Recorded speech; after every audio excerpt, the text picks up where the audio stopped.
ನಮಸ್ಕಾರ ಕನ್ನಡಿಗರೇ, ನೀವು ನೋಡ್ತಾ ಇದ್ದೀರಾ ಬಿಬಿ ನ್ಯೂಸ್ ಕನ್ನಡ. ನಾನು ತೃಪ್ತಿ ಬಸವರಾಜ್. ಆಂಧ್ರ ಪ್ರದೇಶದ ಪ್ರಸಿದ್ಧ ತಿರುಮಲ ತಿರುಪತಿ ದೇವಸ್ಥಾನದಲ್ಲಿ ಭಕ್ತರಿಗೆ ನೀಡಲಾಗುವ ಪ್ರಸಾದದ ಗುಣಮಟ್ಟವನ್ನು ಇನ್ನಷ್ಟು ಕಟ್ಟುನಿಟ್ಟಾಗಿ ಪರಿಶೀಲಿಸಲು ಮಹತ್ವದ ಹೆಜ್ಜೆ ಇಡಲಾಗಿದೆ. ವಿಶ್ವ ಪ್ರಸಿದ್ಧ ತಿರುಮಲ ಲಡ್ಡು ಸೇರಿದಂತೆ ದೇವಸ್ಥಾನದಲ್ಲಿ ತಯಾರಾಗುವ ಎಲ್ಲಾ ಪ್ರಸಾದಗಳ ಸುರಕ್ಷತೆ ಮತ್ತು ಗುಣಮಟ್ಟವನ್ನು ಖಚಿತಪಡಿಸಲು ಇದೀಗ ಅತ್ಯಾಧುನಿಕ ತಂತ್ರಜ್ಞಾನವನ್ನು ಬಳಸಲು ರಾಜ್ಯ ಸರ್ಕಾರ ನಿರ್ಧರಿಸಿದೆ. ಆಂಧ್ರ ಪ್ರದೇಶ ಸರ್ಕಾರ ಸುಮಾರು 25 ಕೋಟಿ ರೂಪಾಯಿ ವೆಚ್ಚದಲ್ಲಿ ತಿರುಮಲದಲ್ಲಿ ಅತ್ಯಾಧುನಿಕ ಆಹಾರ ಪರೀಕ್ಷಾ ಪ್ರಯೋಗಾಲಯವನ್ನು ಸ್ಥಾಪಿಸಲು ಮುಂದಾಗಿದೆ. ಈ ಲ್ಯಾಬ್ನಲ್ಲಿ ಇನೋಸ್ ಅಂದರೆ ಎಲೆಕ್ಟ್ರಾನಿಕ್ ಮೂಗು ಮತ್ತು ಇಟಂಗ್ ಅಂದರೆ ಎಲೆಕ್ಟ್ರಾನಿಕ್ ನಾಲಿಗೆ ಎಂಬ ಹೊಸ ತಂತ್ರಜ್ಞಾನ ಉಪಕರಣಗಳನ್ನು ಅಳವಡಿಸಲಾಗುತ್ತದೆ.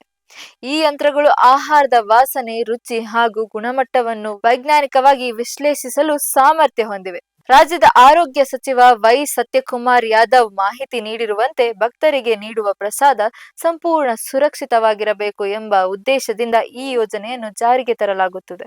ದೇವಸ್ಥಾನದಲ್ಲಿ ಪ್ರತಿದಿನ ಲಕ್ಷಾಂತರ ಭಕ್ತರು ಭೇಟಿ ನೀಡುವುದರಿಂದ ಆಹಾರದ ಗುಣಮಟ್ಟ ಕಾಪಾಡುವುದು ಅತ್ಯಂತ ಪ್ರಮುಖವಾಗಿದೆ ಎಂದು ಅವರು ತಿಳಿಸಿದ್ದಾರೆ.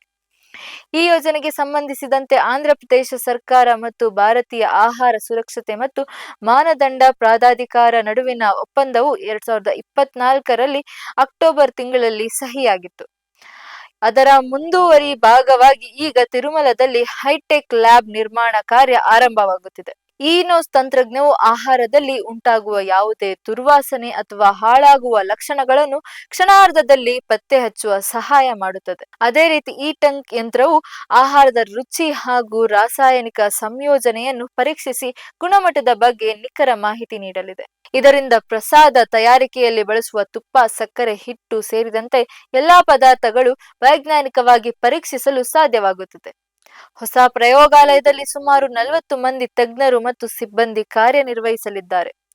ಆಹಾರ ಮಾದರಿಗಳಲ್ಲಿ ನಿಯಮಿತವಾಗಿ ಪರಿಶೀಲಿಸಿ ವರದಿ ನೀಡುವ ವ್ಯವಸ್ಥೆಯೂ ಇರಲಿದೆ. ಇದರಿಂದ ದೇವಸ್ಥಾನದಲ್ಲಿ ತಯಾರಾಗುವ ಪ್ರಸಾದದ ಗುಣಮಟ್ಟ ನಿರಂತರವಾಗಿ ಮೇಲ್ವಿಚಾರಣೆಯಲ್ಲಿರಲಿದೆ. ಭಕ್ತರ ಆರೋಗ್ಯದ ದೃಷ್ಟಿಯಿಂದ ಇದು ಮಹತ್ವದ ಕ್ರಮವಾಗಿದ್ದು, ದೇಶದ ದೇವಸ್ಥಾನಗಳಲ್ಲಿ ಆಹಾರ ಸುರಕ್ಷತೆ ಕ್ಷೇತ್ರದಲ್ಲಿ ಹೊಸ ಮಾದರಿಯಾಗಲಿದೆ ಎಂದು ಅಧಿಕಾರಿಗಳು ಅಭಿಪ್ರಾಯಪಟ್ಟಿದ್ದಾರೆ. ಭವಿಷ್ಯದಲ್ಲಿ ಇಂತಹ ತಂತ್ರಜ್ಞಾನವನ್ನು ಇತರ ಪ್ರಮುಖ ದೇವಸ್ಥಾನಗಳಲ್ಲಿಯೂ ಅಳವಡಿಸುವ ಸಾಧ್ಯತೆಗಳಿವೆ.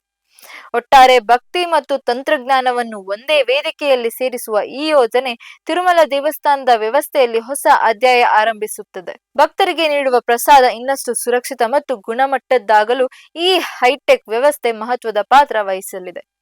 ಇದಾಗಿತ್ತು ಈ ಹೊತ್ತಿನ ವಿಶೇಷ ಸುದ್ದಿ. ನೀವು ನೋಡ್ತಾ ಇದ್ದೀರಾ ಬಿಬಿ ನ್ಯೂಸ್ ಕನ್ನಡ. ಇದು ಕನ್ನಡಿಗರ ಪ್ರತಿಧ್ವನಿ.